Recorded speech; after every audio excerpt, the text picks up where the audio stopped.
I am obsessed with luxury perfumes, so I thought I'd get on here and walk y'all through my collection. Hi, I'm Claire Longo. Welcome to the channel. I'm a mathematician and poker player, and I'm bringing the glam back to the poker scene. I also post fun fashion content and luxury lifestyle content like this. In this collection, you're gonna find a mix of those accessible perfumes you can find at any local Macy's counter or Sephora. And also you'll find some not so accessible, rare and niche labels that will help you stand out from the crowd. Okay, but first, let me tell you guys how I got deeply obsessed with perfumes, because there's actually a connection with my technical work. So I was working on a project where I was using natural language processing, NLP, before LLMs were cool. So this was a while ago. I'm dating myself. I was building a chatbot, and the purpose of the chatbot was to do product recommendations. And everyone that does a project like this, they typically just go with an open source data set for wine. The reason wine is so great for this kind of project is that the text descriptions are extremely rich. So when you represent the text in a mathematical latent space and you do like product similarity matchings, those kinds of mathematical calculations are really valuable because the data is so rich. And the reason the data is so rich is we've transformed text data into numbers, and that's what we're doing the mathematical operations over. Well, I thought wine was boring. I don't really drink that much wine. It doesn't make me feel very good. But there's another category of products that have just as complex a language around them, and that is perfumes. So I scraped some data off the web on text descriptions and reviews for perfumes and crawled through that data, and I built this really cool chatbot recommender system. I will link that project so y'all can check it out. The real key takeaway here is that the world of perfume is so incredibly rich, and just like wine and poker, perfume has its own language around it. There's really specific terms and language used to describe these, and I went really deep into it because I was going through all that data. And as I was doing that, I bought a lot of perfumes. So that's actually where a lot of these come from. So that is a little bit of a nerd tangent, but let's jump into the actual perfumes now. Okay, hi, let's jump in. I have my subset of perfumes here, all organized neatly in a tray. It's really heavy, oh my gosh, I can barely lift this. All right, so starting with the lighter scents, the spring and summer.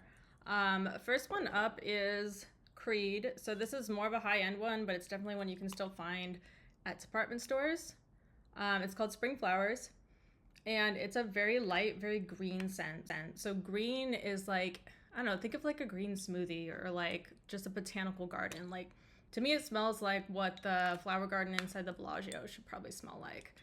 But yeah, I'm not really wearing typical rose. This is more of like a fruity white floral, and then it's got layers of green.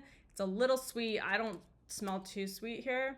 I don't smell it as too sweet. I don't smell it as sweet as at all, actually. And then something called aquatic and oceanic. So oceanic is like, think of like ozone. It's like air. So it smells like, you know, like a clear day, you kind of like smell the sky. It's got that. And aquatic, it's kind of got the ocean there too. So very complex scent. I know I used a lot of big words in that one. It is one of the more complex ones, more the high end. Let's jump into some stuff that's more accessible. Okay, this is the crowd pleaser. This is sweet vanilla, fruity patchouli, white floral. So I can kind of see a pattern. Oh, that's nice. Honestly, like I could wear this in cold weather as well, but I feel like it's a really lovely evening scent, like kind of a sexy scent if you're going on a date night kind of vibes. Little bit of powdery, little bit of iris. So very much like my typical scent profile here. Anything with vanilla is just going to be a crowd pleaser.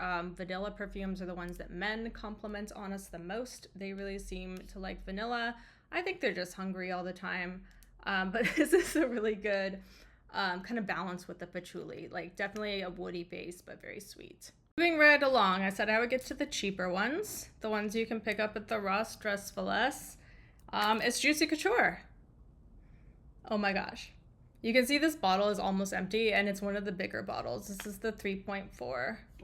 Okay, again, totally on theme with my summer and spring scents. This is a white floral. It's sweet. It's got tuberose. The thing that I think makes Juicy Couture really unique, it makes me so drawn to it, is caramel. And then there's also going to be a musk base. And you'll see in the other Juicy Couture that I have for fall winter, it is also pretty musky, but also like almost syrupy sweet. But again, just balanced really well with the florals. I don't really wear cheap perfume for two reasons. I don't want to smell like everyone else. What's the point? And also, I really like have quite an appreciation, the same way like a wine connoisseur does for wine. I really have an appreciation of the blends and the different nuances and the notes. So I really like a good blend that was thoughtfully balanced and put together. However, Juicy Couture knocks it out of the park over and over. Absolutely love this brand, and this has been a signature of mine forever. I spray it on my linens, and I spray it in my suitcase after I pack, so that after a stressful day of traveling, you open your suitcase, you're like, it smells a little bit like you, smells a little bit like home. Okay, what next? Ooh, okay. Again, one that you can find at any department store. I'm pretty choosy with Tom Ford. Like most of them, I feel like you're kind of just like paying for a label and the brand name, and the actual mix is not that great, but this one definitely stood out to me. This one, you know how scents like have a memory? This one, oh my gosh, I can't say it again. A Soleil Blanc, I don't know. Just, y'all can see the label. I'll put the thing up. You can see what's going on here. This is a beach scent. The memory of when I got this is I was working in Chicago. So I was out there for business, and obviously I tripped and fell and found myself in the Nordstrom in the mall on Michigan Avenue. And this guy came up to me, and he had like all these samples, and he chose this one for me specifically. I do see why it fits good with my personality. It's very light, very feminine, very sweet. It's a white floral, but it's like very beachy. This is my beach scent. Yes, I have a scent for like everything, but this is like pool and beach. So if it's like a pool party or beach day or a tropical vacation, this is what I'm bringing with me. Okay, here's a weird one. It's not my favorite in this collection. I actually had it out in this kind of subset that is out. Like these are the perfumes that are out every day that I reach for.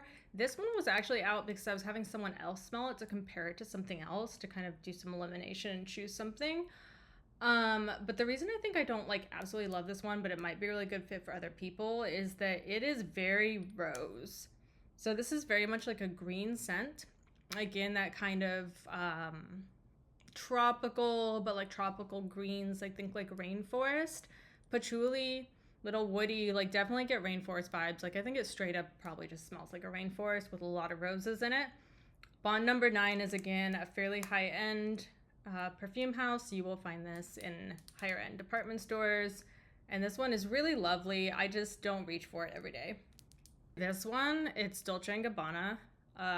If you've seen some of my other videos, you know I'm a huge Dolce & Gabbana girly. I have a lot of dresses and tops that are Dolce & Gabbana. I think their jewelry is pretty legit. I think their runway fashion shows are probably the best ones, those live shows. So I like to watch those on YouTube. This one, I absolutely love the way it smells, but it's so light. I don't know if it's just me. I don't smell it after it kind of wears down. Maybe other people still do. I'm gonna be that girl that just like drenches myself in perfume. I can't smell it, but you can. Probably. But I want to smell it. I absolutely can't say the name of this thing. It's French, but I'll put the little thing up so y'all can see it. Okay, moving along with the spring and summer scents. This one, people are going to argue with me. People are going to say that this is a winter scent. It really is not, at least on me. I know like scents can kind of react differently to different people's body chemistry, but to me, this is almost like a beach scent. So this is a white floral. It's amber, which is probably why y'all are arguing with me. Also floral and a powdery base. But this is called Alien by Mugler. This perfume is actually a little bit nostalgic to me. I keep smelling it. So I think I was like a kid when it came out, and I remember I was probably like in JCPenney's or something. I saw like the advertising for it, and there was this like beautiful woman in this like sequin gown. I was just like, I want to look like her. And I think they gave me a sample of it. So yeah, this one definitely has some nostalgia for me, but again, this is something I'm taking to the beach or a tropical vacation. It is super tuberose heavy. It's almost just tuberose is essentially how I describe this one. So I think like kind of the imagery around it and the bottle is like very dark and sultry and maybe like evening wear, but when you smell it, it's just tuberose at the beach. That's it. And it's lovely. Now, I have been saving the best for last in this category. This is probably going to be the emptiest bottle. I'm actually on my second bottle, maybe even my third here, because I think I lost one in checked luggage. So this is my third bottle, Delma by Whittian. So this brand is not from the US. This is an Arabic perfume. I have almost everything from this perfume house.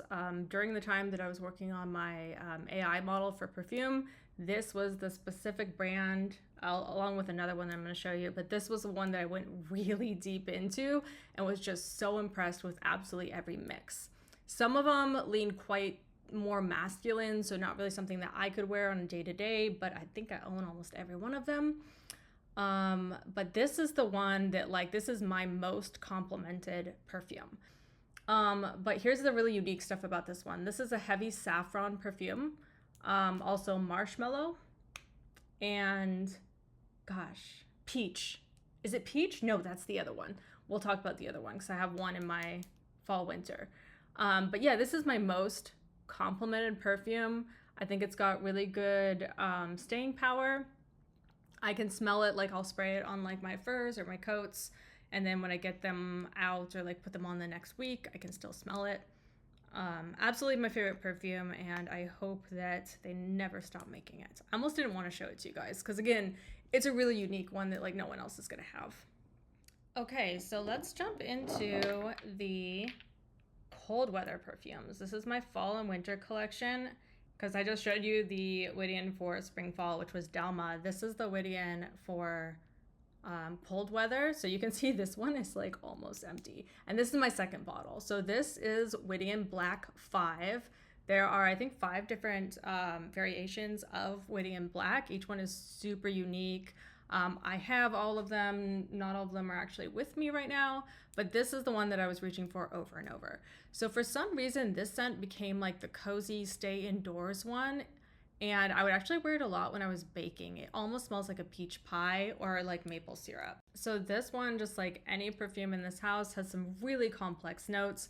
The ones that really stand out to me are peach as well as cedar. And then you almost get what they call solar notes. So like the sun. So honestly, this one, I know I keep like smelling stuff. Oh my gosh, this one's almost nostalgic for me as well because it smells a lot like the State Fair when I was a kid. Obviously, I didn't have this perfume back then. I think the State Fair just actually smelled like this. It was like caramel corn, peach pies, cinnamon rolls, and then like the smell of like pine and cedar because that's what was all over the fairgrounds. And then you've got like the solar note, so it's like the warm sun. So it's like late August, September. It just feels like standing in the sun. Moving right along to something that's much more accessible and going to be easy to find as well. This is Juicy Couture. This is the Viva La Juicy Gold. This is the one I'm wearing in cold weather. I wish it stayed a little bit longer. Obviously, like the Whittian is like gonna hang out for the rest of your life if you spray it once. This one, if you're lucky, a few hours. It's light, it's sweet, vanilla, caramel, again, fruity. It's basically like the perfume that's made for me. All the notes that we've talked about before are just condensed into a very nice blend here. If I'm really gonna wear it, I have like a small one that I also keep in my bag because you're gonna have to keep reapplying it because it's gonna just wear. Most Chanels actually, I think are a little too bland for me, but this one, it's actually in terms of like scent profile, it's actually probably closest to this one. This one's not technically an amber, and amber isn't a note. This is an amber and a warm spicy with a powdery base. So this one's gonna be a little bit more ambery and powdery, although this one definitely has amber vibes.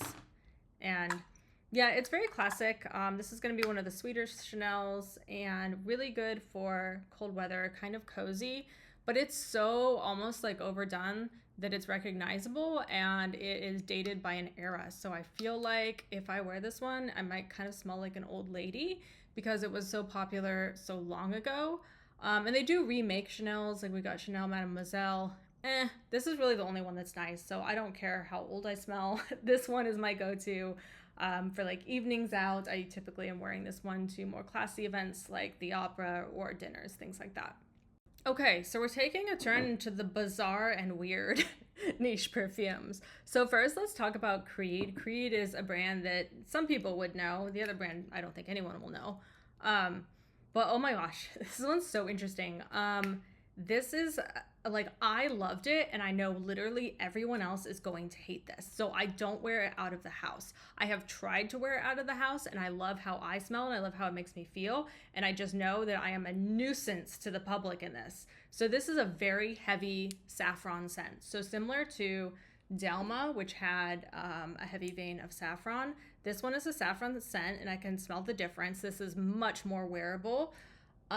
This one is pretty much just like straight saffron, but blended in a way that it kind of smells like more. Right now, it's kind of giving toothpaste, but it's so relaxing and beautiful and cozy that like maybe it should have been a candle. Okay, so now let's talk about this one, because even I don't know what to make of this one. I love it. This is one that I've worn on ski trips actually, so that's why this is in the kind of winter fall category here. But this one is called Pikovaya Dama. It means Queen of Spades. It's Russian. This is, I think, a Russian brand. And this is one of the most complex blends that I have in my collection. It is also the most expensive bottle that I've ever bought in my life. This one net me, I think, about $600. It actually smells like, to me, what I think of when I smell it is like the fresh air on a ski hill. Like, you have the cedar, you have a little bit of Christmassy with the nutmeg, which makes a ton of sense. And then you have this kind of light and feminine. So it was kind of my glamour scent for ski trips. I know that most people, like regular people, probably don't have a $600 bottle of perfume that is their signature scent for a ski trip, but I do, which is why I wanted to share this one with you. It also has like a tiger's eye stone here, which is cracked off. This one has been through 2 moves. It still smells amazing. I used to have the silk case for it. I might have that in storage, but hey, really unique. Like, this one I just view as a collector's item. Oh, I almost forgot. So the last in my warm, spicy winter and fall scents is Angel. This is a really popular one. So this one, again, is one that you're gonna get a ton of compliments on, but you might smell like every other pretty girl, but maybe you wanna smell like every pretty girl. It's all right. It's cheaper. You can find it everywhere. It's a very, actually, the reason I'm like super impressed with this, you'll see that there's 2 Mugglers in my collection, because I also have Alien. So again, it's like a cheaper perfume house that I am drawn to. The reason for this one is that it is, again, like a very complex blend. So this one has like all kinds of notes: honey, warm, spicy. It might actually have like the most notes I've ever seen. Let me just pop up all the notes so you guys can see it. Maybe I'll put it up here. So yeah, we're looking at like almost that beachy, coconut, pineapple, but then we have this syrupy, blackberry, plum, peach. Like, every note in a perfume is right here in this bottle, but is expertly blended. It is somewhat recognizable. It does smell kind of high end, very feminine. You will get compliments from guys on this one. Okay, so I thought I would wrap this one up by showing you what is my signature scent of the moment. So I'm actually layering 2. And check out these bottles. Like, both these bottles are literally the cutest. So this is Fame, and I'll pop up the information about this one. I actually got a limited edition bottle with the fur coat, which is so me. So it's like a robot in a fur coat. Like, how is that not my signature? This one is my signature actually because one of the reviews I read said that it smells like eating those like Runts banana candies, those like powdery banana candies, and then smoking an old cigarette. And I was like, that is exactly what I want to smell like. I think it was a negative review, but like, it is perfectly me in a bottle. I love it so much. I'm layering it because it's a little bit light and I wanted the kind of tropical notes to come out a little bit more. So I'm actually layering it with Daisy Wild, which is a very heavy banana flower. So it's kind of helping that banana pop. So it's a really beautiful blend. I typically do this one first, this one over. Neither of them are lasting incredibly long, but I'm really enjoying these 2 right now. So that's my collection. Thanks so much for watching. I would love to spray like all of those right now, but I'm gonna head over to the Aria to play a poker tournament. I don't want to smell that offensive. So I'm going with what I've already sprayed this morning to keep it consistent. We're going with Juicy Couture Gold. Viva la Juicy. Boom. Thanks for watching. I'll see you in the next video. Bye.